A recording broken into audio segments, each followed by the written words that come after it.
بسم اللہ الرحمن الرحیم۔ فرزند اسلام خالد بن ولید عرف سیف اللہ کے کارنامے۔ خالد بن ولید وہ عظیم سپہ سالار تھے جن کی بے مثال کامیابیوں کی وجہ سے رسول اللہ صلی اللہ علیہ وسلم نے سیف اللہ یعنی اللہ کی تلوار کے لقب سے نوازا تھا۔ اگرچہ امت مسلمہ کی تاریخ فنون حرب اور جنگی کارناموں کی مثالوں سے بھری پڑی ہے، لیکن مغربی مورخین کی نظر اس پر کبھی نہیں پڑی۔ مورخین کومپولین، بوناپارٹ، جولیس قیصر اور چنگیز خان کے علاوہ کچھ نظر نہیں آتا۔ اگرچہ یہ جرنیل بھی اپنی جگہ فن حرب کے ماہر تھے اور انہوں نے بڑے بڑے دشمنوں کو شکست دی تھی، لیکن تاریخ اسلام کا ایک ایسا جرنیل بھی ہے جس کا تذکرہ دنیا کی جنگی تاریخ میں لازمی ہونا چاہیے۔ اس نڈر اور ناقابل شکست جرنیل کا نام خالد بن ولید ہے۔ خالد بن ولید رضی اللہ تعالیٰ عنہ کی بے مثال کامیابیوں کی وجہ سے رسول اللہ صلی اللہ علیہ وسلم نے سیف اللہ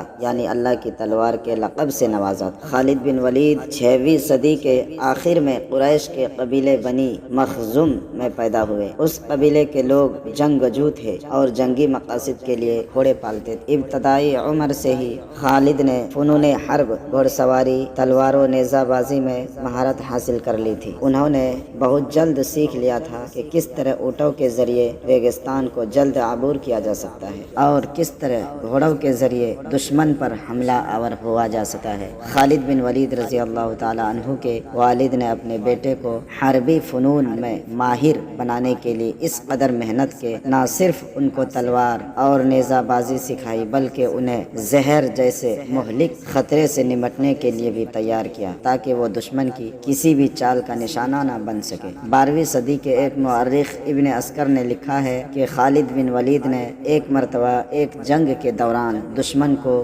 زیر کرنے کے لیے ان کے سامنے زہر پی لیا تھا تاکہ دشمن لڑنے سے پہلے ہی ان کی دہشت کے ہاتھوں شکست کھا جائے، لیکن اللہ کے حکم سے خالد بن ولید کو کچھ بھی نہ ہوا۔ اسلام قبول کرنے سے قبل جنگ احد میں مسلمانوں کا شدید جانی و مالی نقصان بھی خالد بن ولید رضی اللہ تعالی عنہ کی جنگی حکمت عملی کا ثبوت تھا، لیکن اسلام قبول کرنے کے بعد وہ نہ صرف مسلمانوں کے کمانڈر تھے بلکہ انہوں نے حضور صلی اللہ علیہ وسلم کے حلقے قرابت داروں میں بھی جگہ بنا لی تھی۔ اصل میں قبول اسلام کے بعد ہی خالد بن ولید رضی اللہ تعالیٰ عنہ کا جنگی کیریئر شروع ہوا تھا۔ جنگ موتا میں جب رسول اللہ صلی اللہ علیہ وسلم کے مقرر کردہ تینوں کمانڈر یکے بعد دیگرے شہید ہو گئے تو ایسے کڑے وقت میں خالد بن ولید نے فوج کی کمان سنبھالی، 3000 شکست خوردہ سپاہیوں کو ہمت دلائی اور اپنی بہترین جنگی حکمت عملی سے دشمن کے 20,000 سے زائد سپاہیوں کے لشکر کو شکست فاش دی تھی۔ خالد بن ولید کی کمان میں مسلمانوں نے اس قدر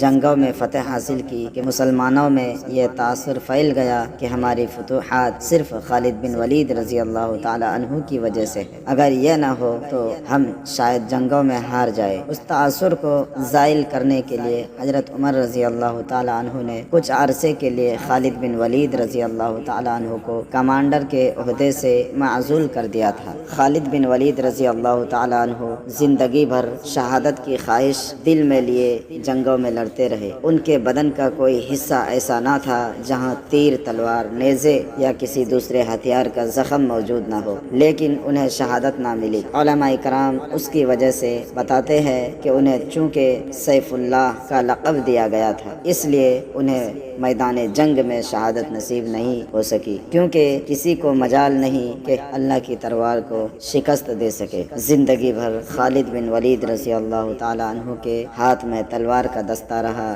اور وہ اللہ کی راہ میں جہاد کرتے رہے۔ ویڈیو اچھی لگی تو ویڈیو کو لائک اینڈ سبسکرائب کیجیے۔